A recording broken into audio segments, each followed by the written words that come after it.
Bienvenue dans Ego, un podcast qui invite à dépasser ce dernier pour aller plus loin, autant dans l'esprit que dans le corps. Dans l'épisode du jour, on va parler de beaucoup de choses, notamment de streetlifting, de chasse sous-marine et d'autres choses. Et aujourd'hui, je ne suis pas tout seul, je suis avec Marco de Lift Trader. Donc Marco, je te laisse te présenter brièvement. Déjà merci de me recevoir sur ton podcast. Yes. Je trouve ça cool qu'il y ait un nouveau podcast encore, peut-être dans un style aussi un petit peu différent de ce qui existe déjà. Moi c'est Marco, je suis gérant de l'entreprise Lift Trainer. Et donc voilà, notre cœur de métier c'est le coaching en streetlifting. Et puis à côté on fait pas mal de choses, donc on y reviendra peut-être dans le podcast. Ouais, voilà. Carrément. Et du coup, l'entité Lift Trainer, c'est dans le streetlifting. Toi, t'en fais depuis combien de temps du streetlifting ? Moi, j'en fais depuis un peu plus de 5 ans. J'ai commencé en 2000. Ouais, quand même. Okay. 2020. Ok. Donc ouais, t'as de la bouteille déjà dedans à peu près. Et je suis encore un jeune comparé à certains qui sont là depuis 10 ans. Ouais, c'est vrai. Ouais. Mais t'as quand même vu à peu près l'évolution de tout le sport, quoi. On va dire. On va dire j'étais là quand il a commencé à vraiment exploser, quoi. Ouais, c'est ça. Et toi, du coup, dans tes 50 de streetlifting, là, personnellement, t'as réussi à atteindre quelle perf ? Donc à ton prime, on va dire, que ce soit en compète ou non. Là, en fait, actuellement, je suis dans mon prime, on va dire. C'est que j'arrive quand même à progresser. Moi, j'ai 37 ans, je vais avoir 38 là bientôt, donc c'est quand même plus compliqué de progresser que comparativement qu'on a 20 ans. Mais là, en moyenne, je dois avoir entre 430 et 440 de total. Ok. Voilà. Et par mouvement, du coup, pour se représenter un petit peu ? Là, donc sur le muscle-up, j'ai 5 kg. En traction, j'ai 70. En dip, j'ai 120. Et en squat, j'ai entre 245 et 250. Ok. Et du coup, d'ailleurs, en parlant de squat, tu prépares une compétition, toi ? Ouais, les squats only le 13 décembre à la Courneuve. Ok. FNSL only. Ok. Ouais. Ça va péter là-bas ? Je vais voir, je sais pas encore, je vais voir. Franchement, je peux pas prévoir encore si je serai sur un pic de forme, mais on va tout faire pour. Ok. Et du coup, notamment, je voulais parler aussi de ton parcours en tant qu'organisateur, tu vois, de compétition. Ouais. Du coup, tu as eu, si je dis pas de bêtises, dans FNSL Grand Ouest, c'est toi qui as géré beaucoup de compétitions ou tout ça. Comment ça se passe l'organisation d'une compète et tout ? Est-ce que c'est vraiment prenant, tu vois, tout ça, un petit peu sur le global, vraiment juste parler de ça. C'est assez prenant parce que ça demande quand même pas mal de préparation en amont. Tout ce qui est inscription, il y a souvent des questions aussi qui reviennent, etc. Communiquer sur les réseaux. Le plus dur, c'est trouver une salle, trouver les gens qui vont t'aider. Après, déjà, si tu as ça, c'est déjà assez simple. Et puis après, ça bloque souvent un week-end ou au moins un jour. C'est assez prenant en dehors de mon travail. Ça demande du temps et de l'organisation et de l'argent aussi. Ouais. Parce que du coup, toi, tu es coach à plein temps. Ça te prend beaucoup de temps. On en parlait tout à l'heure hors du podcast. Ouais. Et comment est-ce que tu arrives à gérer, tu vois, vie perso avec vie du coup d'entrepreneur en soi, c'est ça, d'entrepreneur. Donc est-ce que tu suis par exemple une liste d'objectifs ? Comment est-ce que tu t'organises pour être vraiment productif ? Parce que on voit que tu es vraiment productif, tu vois, que ce soit en création de contenu, en coaching, tout ça, tu es vraiment très présent. Donc je sais que tu aimes bien les listes, toi, Pierre. Oui, c'est ça, j'aime bien. Les to-do list. Ouais. Non, les to-do list, j'en fais d'ailleurs des fois quand j'ai vraiment des trucs à faire. Mais ça demande beaucoup de temps. J'ai la chance, moi, d'être avec une femme qui a aussi un emploi du temps qui a les vacances scolaires parce qu'en fait elle travaille en école avec les enfants, elle m'épaule beaucoup de ce côté-là, donc là-dessus j'ai de la chance. Et par rapport à ma vie tourne autour du streetlifting, c'est matin, midi et soir, du lundi au dimanche, il n'y a pas de pause. Et donc je compte pas mes heures. Et justement, on en parlait avec Romain juste avant, c'est que tu peux pas faire un métier comme ça, vu que c'est un métier passion. Tu peux pas faire ça si t'es un peu passionné ou si c'est un truc du moment, etc. Faut vraiment être très passionné parce qu'à un moment donné, sinon tu décroches tellement que ça demande d'investissement, de temps, d'énergie. Et donc moi je compte pas mes heures. Je serais incapable de dire combien d'heures je travaille. Ok. Donc énormément de travail quoi. Et j'ai même pas envie de savoir en vrai, parce que ça va me déprimer. Aussi. Et du coup, on va partir aussi sur ton parcours en tant que coach. Donc là, depuis combien de temps est-ce que tu coaches ? Comment est-ce que ça s'est déroulé, tu vois, de créer l'entité Elite Trainer, tout ça, et de logiquement du coup faire du coaching à côté ? Ouais. En fait, moi j'ai commencé à coacher vers 2018-2019. Avant, moi j'étais salarié, je faisais de la sécurité privée. J'encadrais un groupe d'agents de sécu en fait. Okay. Et avant ça, j'ai fait plein d'autres métiers.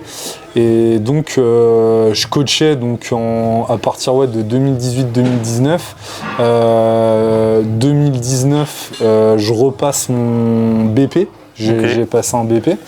Et du coup, 2020-2021, c'est là où j'ai commencé à coacher en streetlifting mes premiers athlètes. BP, monomention. Reconversion professionnelle. Mais j'étais déjà dans le milieu du sport déjà il y a bien longtemps parce que j'y suis depuis on va dire 2013 très sérieusement. Okay. Donc ça fait 12 ans que je suis dans cet univers-là que je connais bien. Donc je m'étais moi déjà bien formé tout seul en autodidacte. Et cette formation, c'était simplement pour avoir la carte pro et professionnaliser un petit peu les choses, quoi. Ok. Et du coup, logiquement, là, quand tu vois mon t-shirt, tu penses à quoi ? Tu penses c'est l'autre côté. Non, c'est là. Au World. Donc dernièrement, tu es allé au World.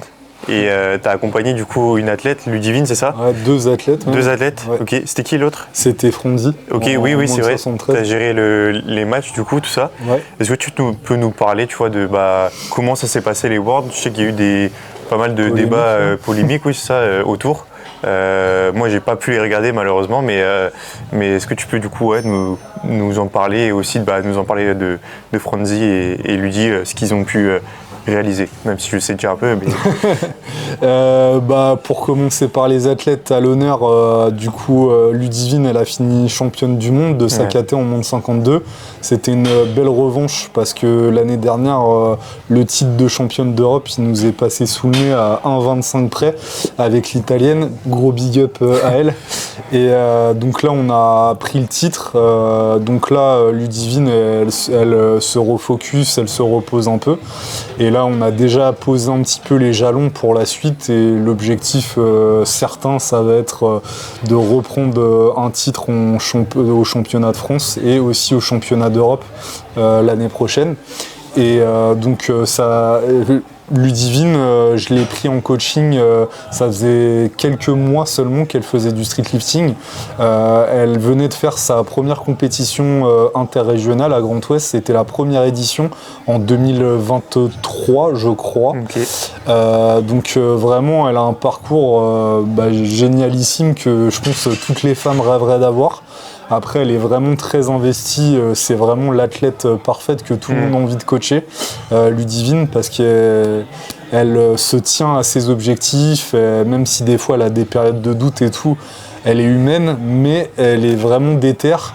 Et ça fait toujours plaisir en tant que coach. Donc, on est très content de ce titre et il est vraiment mérité parce qu'autour d'elle, il y avait vraiment tout un staff avec un nutritionniste, une prépa mentale et puis aussi un kiné, Jabir. Donc, on était 4 autour d'elle. Donc, elle était vraiment dans un environnement professionnel, vraiment. Donc là-dessus, elle a eu de la chance. Et à côté de ça, donc il y a eu Fronzi qui a fait 3e in extremis comme au championnat d'Europe. Et donc là, c'est un peu la surprise parce qu'on s'attendait un peu moins à cette... en plus de ça, vu comment le match était parti, Frondi a une préparation qui était loin d'être catastrophique, mais pas non plus optimale. Il y a toujours une blessure aussi qui le poursuit depuis... au moins, je pense, je dirais 2 ans au niveau de la hanche. Donc là-dessus, va falloir qu'on règle ce problème-là une bonne fois pour toutes. Et donc lui, il n'a pas fait ce qu'il voulait. Mais je pense qu'il est quand même très content de cette 3e place parce qu'il s'y attendait pas. Et je pense aussi qu'il est très content d'être allé jusqu'au bout des choses pour sa prépa parce que c'était pas facile. Vers la fin, il a pas lâché, il est allé au monde et là, pareil, lui aussi, il a besoin là de souffler un peu et de reprendre ses esprits pour refixer des objectifs et voilà, se préparer pour d'autres échéances.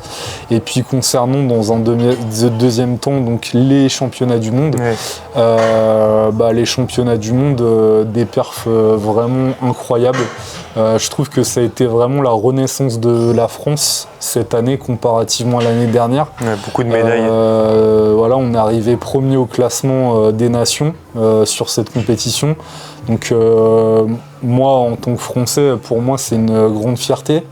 Vraiment que tous ces athlètes-là, et même des athlètes qui n'avaient pas la nationalité, enfin qui concouraient sous une autre nationalité, on était tout aussi fiers pour eux.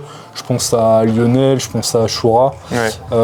Donc vraiment, c'était, je trouve, une mise en avant des athlètes français. Donc moi, ça, c'est vraiment le premier truc que je retiens. Je trouve que là-dessus, on a quand même la nation la plus avancée, avec le plus gros niveau au monde entier. Et ça, faut en avoir conscience. Et il faut justement mettre des choses en place en fonction de ça. Et après, donc ça c'est pour les trucs positifs. Et pour les trucs un peu moins positifs, il y avait tout l'aspect jugement qui a fait beaucoup parler sur les réseaux. Et là, effectivement, pour moi, il y a eu beaucoup d'incompréhension. Vraiment, j'étais sidéré des fois de voir certains jugements. En fait, on comprend pas trop. D'où, en fait, je pense qu'on aura une meilleure appréciation des choses quand on saura exactement d'où ça vient, et peut-être qu'on ne le saura jamais. Est-ce que c'est un manque de formation? Est-ce que c'est une volonté personnelle? On pense notamment à un des arbitres de vouloir nuire, parce que à ce point-là, on peut se poser des questions quand même. Donc, je trouve ça, par contre... je vais pas mâcher mes mots, je trouve ça assez dégueulasse pour certains athlètes parce que on pourrait dire ouais, mais c'est juste du sport, c'est juste une compétition. Ouais, mais c'est la compétition la plus importante de notre sport au monde. Et c'est aussi des humains qui, en fait, se sont investis dans leur prépa, qui ont mis de l'argent, de l'énergie. D'ailleurs, petit message, ils parlent pas français, mais s'il y en a dans l'orga, je sais qu'il y en a qui parlent français, mais l'endroit aussi où ils ont fait les mondes, ça serait bien quand même les années prochaines de les faire... peut-être dans des capitales européennes, quoi, parce que là c'est vraiment paumé, c'était au fin fond de l'Allemagne, et pour le public, en fait, eux ils mettent le paquet sur les rediffs sur YouTube, machin et tout, mais ça serait bien aussi qu'il y ait des spectateurs. Alors il y en avait, mais il pourrait y en avoir beaucoup plus que ça si c'était mieux desservi, les endroits où ils font les compétitions. Donc pour moi, vraiment, les deux aspects, parce qu'il y aurait peut-être encore des petites choses à dire, mais je suis organisateur, donc je sais à quel point c'est dur, et ça demande des ressources, donc faut pas dire que tout est pas bon. Il y a des choses aussi qui étaient très très bien, mais ces deux aspects-là, vraiment, il y a un aspect vraiment arbitrage pour moi, je suis toujours dans l'incompréhension. Et le deuxième, c'est vraiment la localisation. Ça fait 3 années de suite où c'est dans des endroits paumés. 2 années de suite, excusez-moi. Faudrait peut-être que ça change aussi et que ça soit ailleurs qu'en Allemagne aussi. Ça serait. Je sais que logistiquement, ça demanderait peut-être plus d'efforts, mais ça serait bien aussi. Ouais. Voilà. Ouais, donc c'est vrai que dernièrement, là, on a entendu beaucoup parler de ces événements, des championnats du monde. Personnellement, du coup, j'ai pas pu le regarder comme je l'ai dit. Par contre, j'ai vu les lives, notamment de Captain, de Gigi et Zoé, qui par exemple étaient juges du coup à cette compétition. Et c'est vrai qu'il y a eu du coup énormément de débats autour. Pour toi, à part du coup faire ces compétitions dans des endroits plus desservis, il y aurait quoi qui pourrait améliorer, tu vois, les conditions des grosses compétitions, que ce soit nationales du coup ou internationales comme ça, dans le global? Moi, honnêtement, je trouve qu'ils avaient quand même vachement bien fait les choses à tous les niveaux. Pour les athlètes, je trouve que c'était quand même assez bien. Le planning était quand même pas mal respecté, même s'il y a eu un petit retard, je crois, le deuxième jour. Ouais. Il y a toujours possibilité de s'améliorer. Après, il faut garder en tête que le sport, il a 5 ans. Le sport moderne, le streetlifting comme on le connaît, on est encore un petit peu aux prémices et tout. Et je trouve quand même déjà très bien ce niveau d'organisation pour un sport aussi jeune que ça. Donc honnêtement, on pourrait être tatillon sur des trucs et tout, mais je trouve que déjà ce qui est fait actuellement, c'est déjà pas mal. Ouais. Et aussi on parlait dans le live de Grain Performance là, qui revenait un petit peu sur le jugement en particulier de cette compétition. Certaines personnes, je n'ai pas les noms de toute façon, mais ont joué un petit peu avec les règles pour passer au-dessus d'autres personnes, tu vois. Comment est-ce que tu vois ça? En gros, les règles sont établies par un comité qui, du coup, déjà est composé que d'hommes. Et par exemple, tu vois, il y avait, si je dis pas de bêtises, sur le downward motion, donc c'est quand le poids redescend, notamment du coup sur les muscle-up anneaux, donc des femmes. Comment tu vois ça, ces règles et tout? Comment ça pourrait être amélioré Alors vraiment au niveau de l'arbitrage, moi je trouve que les règles final reps sont très mal faites déjà. Je vais pas mâcher mes mots. Je trouve que le fait de, par exemple, t'es juste un carton pour, par exemple, ce que tu as dit précédemment, que ta rep soit invalidée juste pour ça, je trouve ça dégueulasse. Je trouve ça pas du tout... Je trouve, c'est trop, tu vois, c'est beaucoup trop restrictif. Après, moi, j'entends le fait de durcir les choses et tout. Je pense qu'on peut les durcir sans pour autant les rendre totalement, pour moi, injustes. En fait, les règles. Ouais. Moi, honnêtement, les règles final rep, c'est même pas que je les apprécie pas, c'est que je les trouve totalement incohérentes, en fait. Mais je pense que derrière, il y a eu une volonté de bien faire. Oui, je pense que les gens, quand ils ont réfléchi à tout ça, ils ont voulu faire un truc vraiment carré, mais en fait, on voit dans les faits les limitations de tout ça, et je pense que justement là-dessus, ils ont des gros efforts à faire, et je trouve que par exemple, nous en France, on a aussi des choses à faire, mais je trouve que par exemple, les règles de la FNSL sont beaucoup plus adaptées que Final Rep. Donc voilà. Ok. Et au niveau des règles justement sur le principe de comment elles sont établies, est-ce que toi tu penses que ce serait peut-être mieux que ce soit établi plutôt dans des votes ou dans des débats qui réuniraient obligatoirement, tu vois, les deux sexes pour avoir quand même une meilleure équité dans le sport? En fait, je pense que la parité elle est importante. Mais après, il y a peut-être aussi moins de femmes. Je pense pas que ça soit une volonté d'évincer les femmes. C'est pas ça que. Mais je pense que justement, les femmes devraient s'investir davantage au niveau international. Après, nous, en France, on a des femmes qui sont très actrices du sport. Je pense à plusieurs prénoms. Et peut-être que justement, faudrait qu'elles se manifestent aussi pour intégrer ce genre de comité.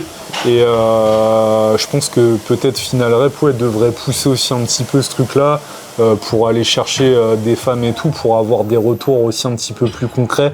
Là, il y a Zoé qui était là, il y avait aussi une autre femme des Pays-Bas aussi qui était dans l'organisation.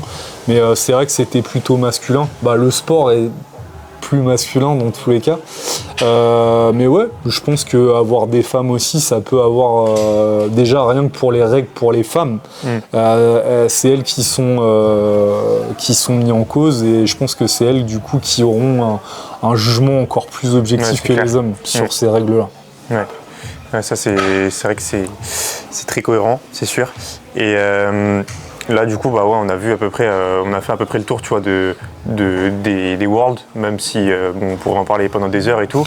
Il y a du positif, il y a du négatif, mais après, ça fait toujours avancer le sport de toute façon qu'il y ait eu un événement.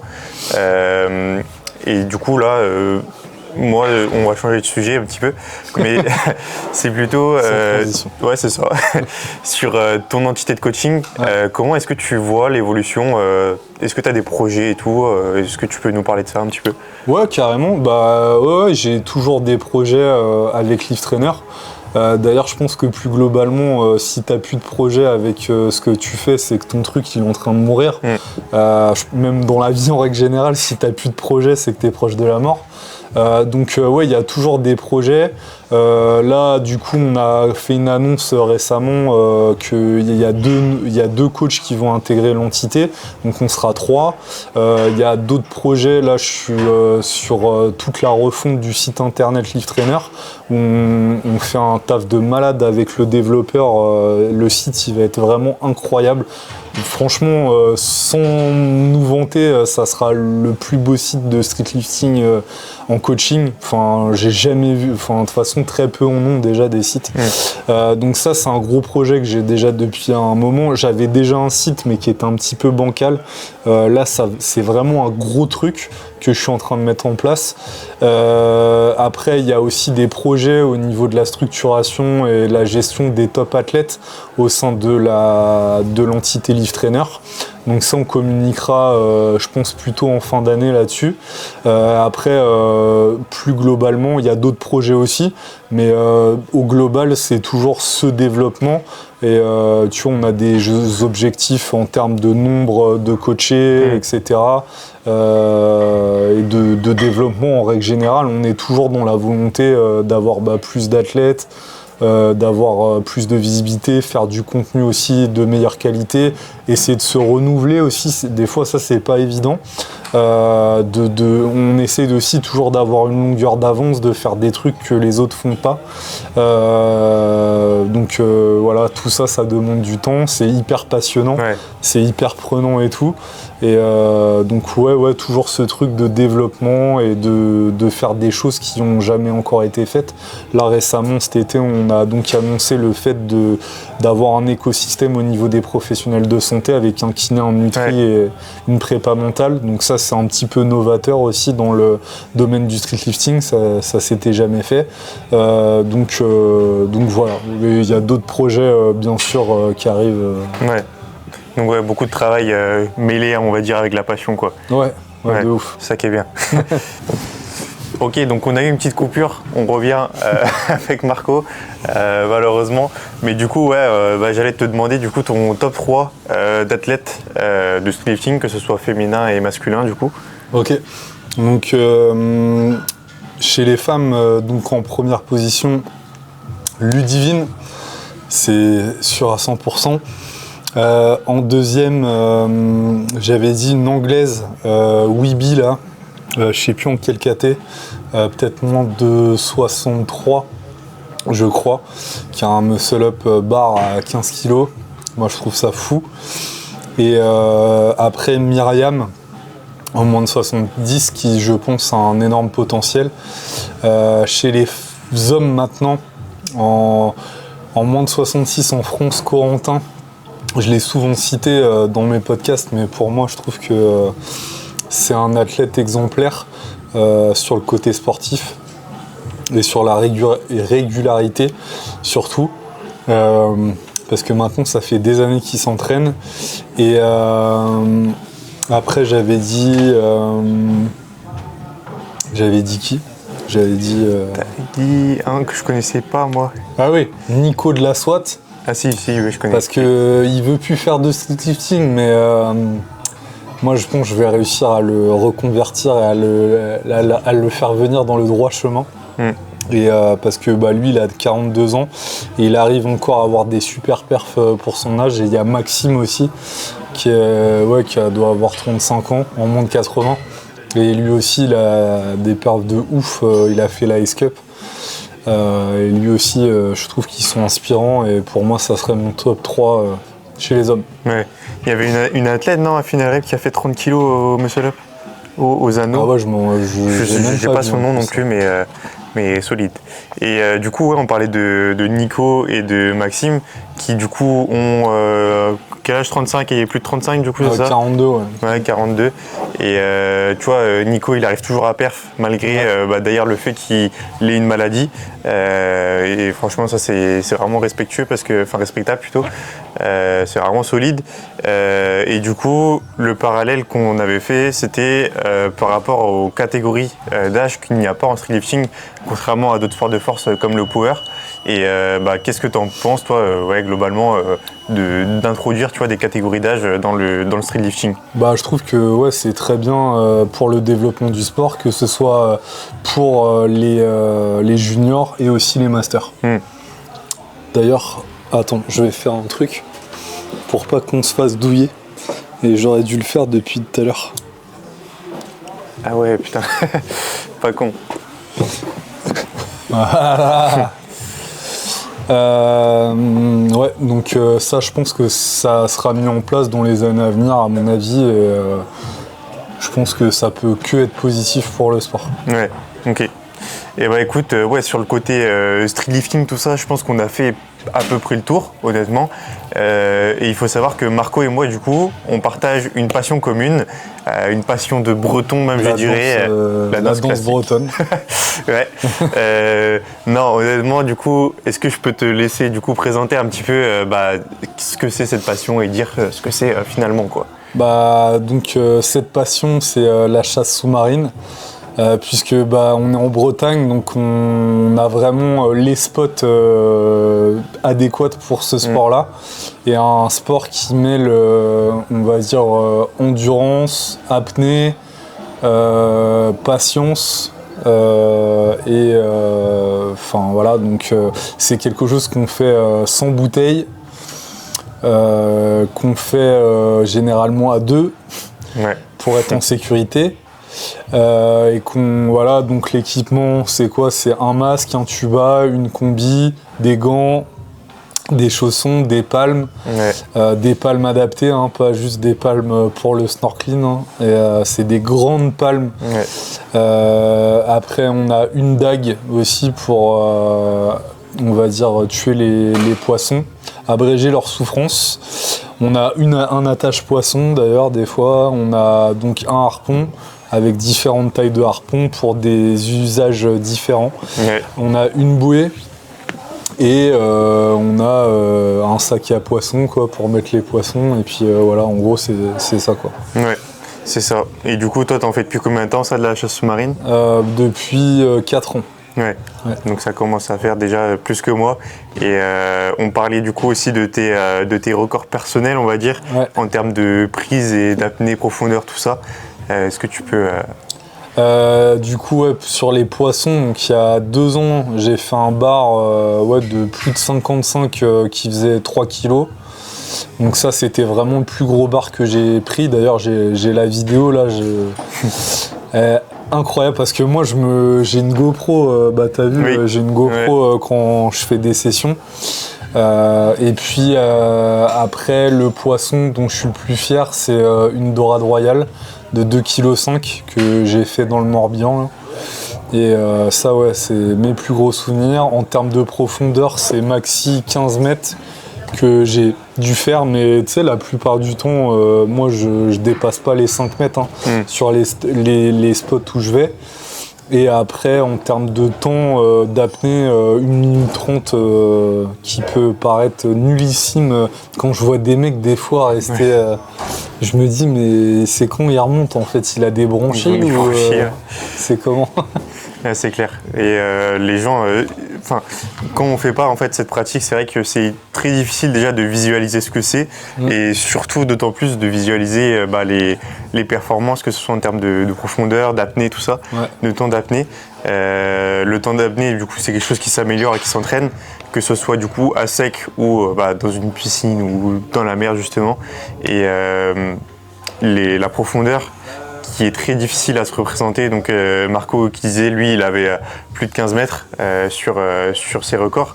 Moi, j'ai jamais dépassé les 10 mètres parce qu'il y a aussi une question de la comment ça s'appelle ? La pression. Ouais. La pression, ouais, qui augmente du coup au niveau des tympans, et c'est aussi pour ça qu'on a des masques plus petits avec un régime vraiment petit pour pouvoir faire face en fait à la pression tout simplement. Parce qu'il faut quand même un équipement adapté. Ouais. On n'a pas n'importe quel combi, on a des combis qui sont faites pour laisser, si je dis pas de bêtises, rentrer un peu d'eau et que l'eau se mette à la température de notre corps, je crois. Oui et non, enfin c'est surtout on a des combinaisons avec du néoprène c'est refondu et en fait c'est du néoprène qui colle à la peau, ça fait vraiment comme une deuxième peau. Ouais. Et on est tout nu d'ailleurs, ça c'est le truc marrant. Ouais. On est tout nu dans la combi. c'est la petite anecdote. Ouais, c'est clair. Parce que ça se porte comme ça, hein. C'est pas juste parce qu'on aime être nu dans la combi. Et est-ce que pour toi c'est un sport qui est accessible ou pas forcément du coup ? Non, je pense franchement. Même à la limite, je le trouve encore moins accessible que le street lifting. Ouais, c'est vrai. Parce que déjà, faut être à l'aise avec l'eau. Moi, autour de moi, je remarque qu'il y a très peu de gens qui sont à l'aise dans l'eau. Moi, perso, tu vois, par exemple, j'ai toujours une relation avec l'eau des petits, en fait. On parle d'aquacité dans la chasse sous-marine, donc c'est le fait de savoir bien se mouvoir dans le milieu aquatique. Et il y a des gens, ça, ils l'ont pas du tout, quoi. Déjà, il faut avoir un rapport de confiance aussi avec l'eau. Parce que moi, des fois, même moi, après, je me dis, mais en fait, y a des gens d'ailleurs qui me disent que je suis fou. Parce que des fois, on va loin en fait sur des spots du bord. On se retrouve quand même au large, quoi. En tout cas, loin du bord. Et tu vois pas ce qui se passe en dessous et tout. Et des fois, tu sais, t'as le cerveau reptilien qui te fait croire des trucs, quoi. Genre, va y avoir un requin et tout. Et sachant qu'en plus, il y a des requins en Bretagne, quand tu sais ça, t'es pas forcément hyper assuré, mais c'est des requins qui sont pas... qui sont inoffensifs, quoi. Donc, ça va. Mais je pense que... Non, et puis il faut être quand même un minimum sportif. Faut avoir une certaine condition physique et tout. C'est pas... non, moi, je conseillerais pas à quelqu'un qui fait pas du tout de sport de faire de la chasse sous-marine, quoi. Pour moi, c'est une connerie. Et aussi, en plus de ça, c'est quand même un sacré investissement au départ. Au départ, ouais. Parce que après, ça dépend forcément de la qualité que tu prends dans ton matos. Mais rien qu'une combinaison, tu vois, t'en as pour quoi, 200, un truc comme ça. Ouais, 200-300. Pour la plus petite combinaison, on va dire. Après, t'as le harpon, t'as les palmes, En fait, c'est le problème de ce sport où s'il te manque un truc, c'est compliqué de le réaliser. Si t'as pas de harpon, tu pourras pas tirer. Si t'as pas de masse, tu pourras pas voir. Si t'as pas de combi, tu pourras pas aller dans l'eau. Si t'as pas de palme, tu peux pas avancer. Et c'est vrai que ça rend le sport quand même assez inaccessible, mais ça reste quand même un très beau sport. On va dans des endroits où on peut pas faire le parallèle avec la Terre, dans le sens où la Terre, on a déjà à peu près exploré tout, alors que les fonds marins, on a exploré quasiment rien. Et des fois, quand tu fais ta sortie, tu te dis ça se trouve, je suis la première personne à être à cet endroit-là. Donc c'est vrai que c'est un beau sport où il y a des beaux paysages aussi qui sont très différents aussi. Et où on a aussi une relation du coup avec le temps et l'esprit qui est pas mal. Ça, je pense que tu peux en parler. En fait, on n'a plus la notion du temps, mais vraiment plus du tout. Je repense à un mème en muscu où t'as le mec, il est à côté de sa porte et il dit à sa meuf je pars, je reviens dans 1 heure, et il va à la salle et en fait il revient 4 heures après. Mais là en fait c'est pire. Parce que en fait, moi j'ai un ordinateur de plongée. En gros, c'est une montre qui prend les infos au niveau de la profondeur, la température de l'eau, combien de temps tu restes en apnée et tout. Donc j'ai un repère quand même. Mais en fait, t'es tellement concentré en dehors de toi, en fait, sur les choses extérieures, que tu perds totalement la notion et des fois tu te dis vas-y, je vais faire une session courte Et en fait, tu restes 3 heures dans l'eau, tu reviens et t'as même pas capté que ça faisait 3 heures que t'étais... Et en fait, c'est addictif, quoi. Tu vois, t'as envie de rester longtemps, en fait, dans l'eau. Et si tu chopes rien, t'as envie d'autant plus de rester longtemps pour pas rentrer bredouille. Exactement. Mais voilà. Et notamment, ça améliore certaines qualités qu'on peut mettre un petit peu en parallèle avec le streetlifting, du coup. Moi, j'avais parlé, du coup, de la résilience, dans le sens où, en streetlifting, tu fais pas des PR à succession. Et un PR, je sais pas si ça se compare avec un poisson, mais en chasse sous-marine, tu chopes pas un poisson à chaque session. Et d'autant plus, tu le chopes pas dès le début de la pratique, où c'est plus compliqué forcément d'atteindre... c'est pas facile d'attraper un poisson, ça reste un être vivant qui a peur de toi. Mais ça entraîne la résilience de pouvoir parfois rentrer bredouille, mais d'apprécier le chemin, d'apprécier le processus et d'être vraiment un petit peu connecté au moment présent. Toi, tu avais trouvé aussi une autre qualité en parallèle avec le streetlifting. Voilà, la patience, du coup, parce que c'est ça, en fait, ça va mettre des années à ce que tu sois bon dans ta pratique. Et tu vas apprendre au fur et à mesure de faire et c'est ça aussi qui est kiffant.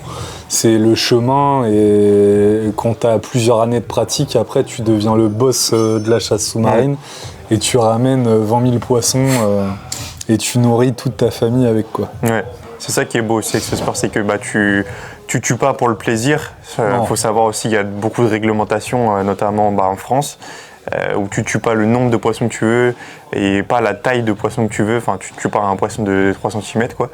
Et c'est ça qui est beau, comme tu dis, de pouvoir nourrir sa famille et de ramener un petit peu le trophée, comme tu disais, l'état primitif, chasseur, tu vois. Ouais, en mode chasseur à l'ancienne et renouer aussi avec pas nos pulsions, mais un petit peu nos habitudes ancestrales qu'on a perdues, dont la chasse, et renouer avec cet instinct en fait de chasseur, parce qu'on est tous chasseurs au fond de nous, en fait. Mais c'est juste qu'on l'a perdu, ça. C'est vrai que de base on est censé se nourrir soi-même, mais bon, maintenant on n'a plus qu'à taper sur notre téléphone. Ah oui, Uber. Ouais, encore Uber. Pire, ouais. Uber Eats, et c'est la bouffe qui vient à nous, alors qu'avant c'était nous qui devions aller à la bouffe, quoi. Ouais. Donc pour résumer, en soi, c'est vraiment un sport très intéressant que tu peux tester si t'es pas bloqué à Paris toute l'année, on va dire. Mais c'est un sport qui est pas forcément accessible, mais déjà rien que le pratiquer en faire du snorkeling, ça peut être déjà une base sur ce sport-là. Donc snorkeling, c'est juste mettre un masque et des palmes et regarder à la surface de l'eau les poissons, tout simplement. C'est un milieu à découvrir qui peut intéresser pas tout le monde, mais qui peut vraiment être sympa à tester, quoi. Donc on a fait vraiment une bonne conversation avec toi, Marco. Je te remercie. Merci à toi, Pierre. Ouais, je te remercie et moi je viendrai avec plaisir dans ton podcast également. Cool. Parce que du coup, où est-ce qu'on peut te retrouver ? Sur Lift Talk, le podcast sur Spotify, Deezer, YouTube, et Lift Trainer sur Instagram, YouTube et aussi lifttrainer.com. Donc c'est le site dont je parlais. Et voilà. Et comme tous ces podcasts que je fais, je conclus par une citation, mais vu qu'on a un invité, je laisse à l'invité l'honneur de dire cette citation. Alors ça va être dis-moi qui tu es, montre-moi avec qui tu traînes, tu côtoies, ou sinon la variation, on est la moyenne des 5 personnes qu'on côtoie le plus. Moi j'aime beaucoup ces situations-là parce que je les trouve très vraies dans la vraie vie. Ouais, ok. Et merci de m'avoir écouté et d'avoir écouté Marco. Merci de nous avoir écoutés globalement.